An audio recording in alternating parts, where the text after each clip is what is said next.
नमस्कार मित्रांनो, अस्सल आताची चव या मराठी यूट्यूब चॅनलमध्ये तुम्हा सर्वांचे स्वागत आहे। तर आजच्या व्हिडिओमध्ये आपण बघणार आहोत शेवया खीर। चला तर मग सुरुवात करूया।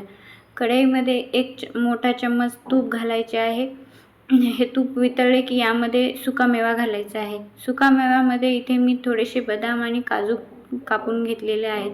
हे चांगले लालसर होईपर्यंत भाजायचे आहेत व यामध्ये एक मोठा चम्मच मनुके घालायचे आहेत। आता सुकामेवा हा पूर्णपणे ऑप्शनल असतो, पण सुकामेवा घातल्याने थोडा चव जास्त येते म्हणून हे घालायचा। यामध्ये केसर, पिस्ता जे घरात अवेलेबल आहे ते घालायचं असते। माझ्याकडे जे अवेलेबल होतं ते मी घातलेलं आहे।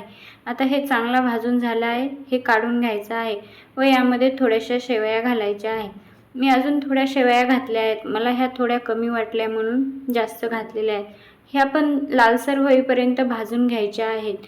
लालसर होईपर्यंत भाजल्या म्हणजे शेवया आपल्याला कच्च्या लागत नाहीत व त्या लवकर शिजल्या जातात, म्हणून लालसर होईपर्यंत अशा भाजून घ्यायच्या आहेत। बघू शकता। आता यामध्ये मी अर्धा लिटर दूध घातलेले आहे। ह्या दुधाला चांगली उकळी येईपर्यंत हे थोडंसं हलवत घ्यायचं आहे। थोडंसं दूध आटलं की मग आपली खीर तयार होते। मित्रांनो, शेवयाची खीर म्हणले की जास्त घट्टसर नसते, ती थोडीशी पातळसरच असते। पण शेवयाची खीर ही एकदम इन्स्टंट आहे, म्हणजे लगेच तयार होते। आता यामधला चांगली उकळी आली आहे। थोडेसे मी वेलची पावडर घातलेली आहे व ही हलवून घेतली आहे।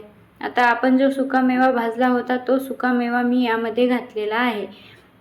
आता याला मी साधारण एक छोटी वाटी साखर घातलेली आहे।